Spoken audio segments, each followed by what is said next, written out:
తండ్రి కుమార పరిశుద్ధాత్మకు మహిమ కలుగునుగాక. ఈనాటి జీవవాక్యం. భక్తిమంతుల మరణము ప్రభువునకు మిగుల విలువ గలది. కీర్తన 116 వచనము 15.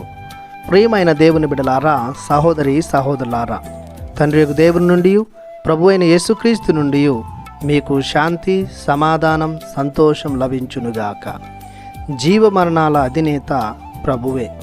మానవులు గతించినప్పుడు సమాజం వారి జీవిత విధానాన్ని బట్టి తమ భావాలను వ్యక్తపరుస్తారు. మంచివారు, నీతిమంతులు, ముఖ్యంగా ప్రభుని యందు విశ్వాసం చూపువారు మరణించినప్పుడు సమాజం దేవుణ్ణి నిందిస్తుంటుంది. కానీ దేవునికి భక్తిమంతుల మరణం ఆనందం మరియు విలువైనది. ఎందుకంటే వారు తమ దేవునిని చేరుకొని దైవ దర్శనాన్ని నిత్యం పొందుకుంటారు.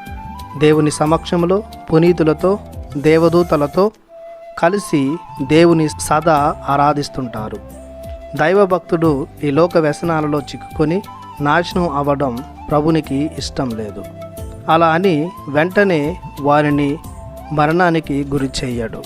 మనం పెంచి పోషించిన పూలవనం నుండి మంచి, అందమైన, ఆకర్షణీయమైన పుష్పాన్ని కోసుకుంటామో అలాగనే ప్రభు తనకిష్టమైన వారిని, తనకు విలువైన అందమైన పుష్పాలను కూడా కోసుకుంటారు. భక్తిమంతులు నడిచిన మార్గంలో అన్యులు నడుచుటకు కూడా ఇదొక మార్గం. అందుకే ప్రభునకు విశ్వాసుల, తన భక్తుల మరణం అమూల్యమైనది అని చెప్పవచ్చు. వారు జీవించిన కొద్ది జీవితం ఈ నేలపై సువర్ణ అక్షరాలను రాస్తుంది.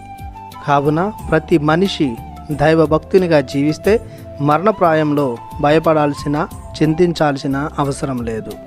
ప్రభువున్నాడు, నన్ను తన దరికి చేర్చుకుంటాడు అన్నటువంటి భరోసా ప్రతి భక్తునిలో చేరుతుంది. ప్రార్థించుదము.